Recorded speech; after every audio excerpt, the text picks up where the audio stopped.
Everyone has unwanted items in their house, but how do you seem to get rid of them? And sometimes it can be extremely overwhelming.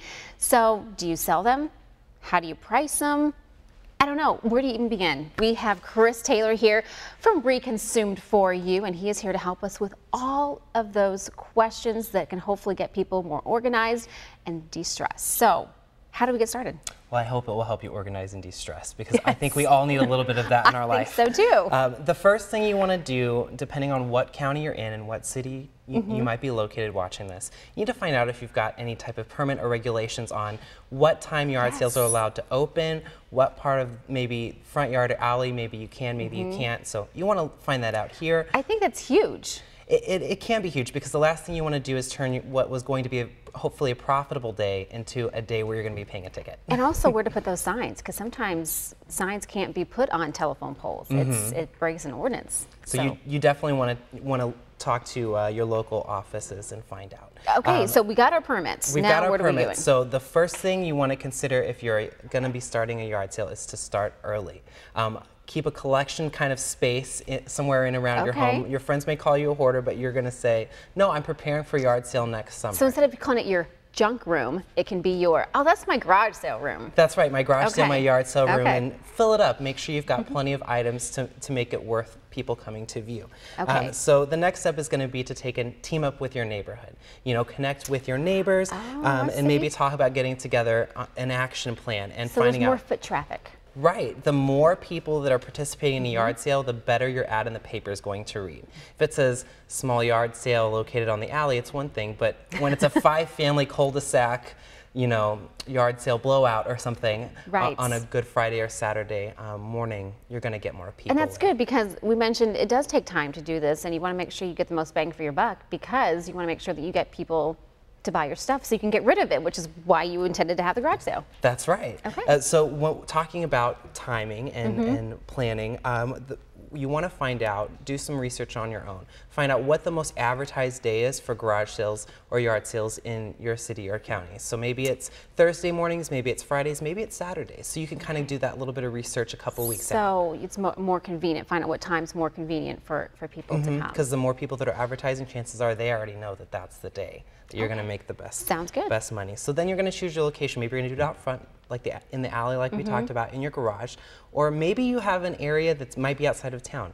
So connect with a good friend in town and say, you know what, I'll cut you in on the profits, or I'll sell some of your items for you if you let me use your yard. You know, it might have a frontage on Main or 12th or something, and so location's with high key. Traffic. It is, and what we want to talk about too is driving people to that location. So maybe you're kind of out of the way. You want to think about advertising in the newspaper, your local shop. Like this is great too.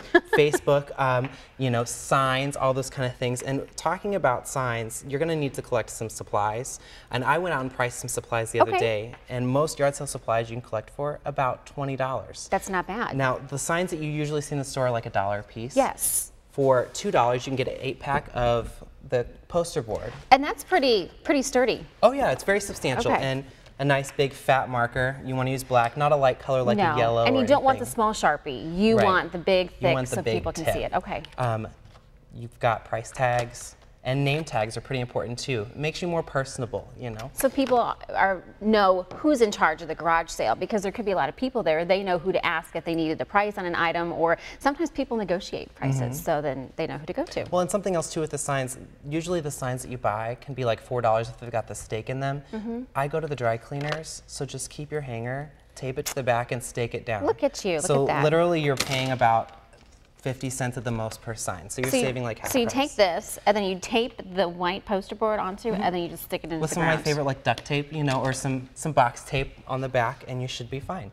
So before the day of the sale, you're going to prepare your items, price them according to what's going to sell, not what you got them for when they were brand new. So you want a price to sell, not price to make money necessarily. Well, we're trying to make money, but at the same time, we're not trying to move it all back inside when we're done. No, because the idea is to get rid of it. Right.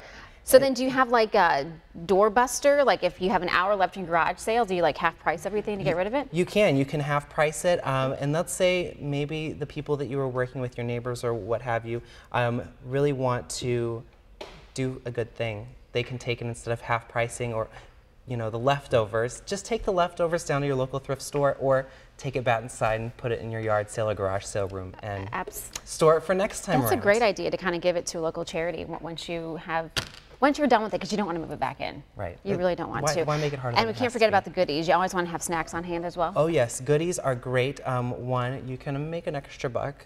Two, you might be able to teach your children a little bit about cash handling skills or responsibility and how to talk to different kinds of people. So bake some cookies, have some cold water or soda available. This is how you keep your kids occupied. Yes. During your garage sale. They sell the goodies. On top of it, take your most exciting items or maybe largest items, put them out front to draw people in. Two, have your kids put this stand, you know, up there too, because it's going to invite people in. You want to greet them. You don't want to just be, you know, kind of what we call like the old nasty, sitting in the back of the garage sale just waiting. You know, you want to be inviting, invite people in.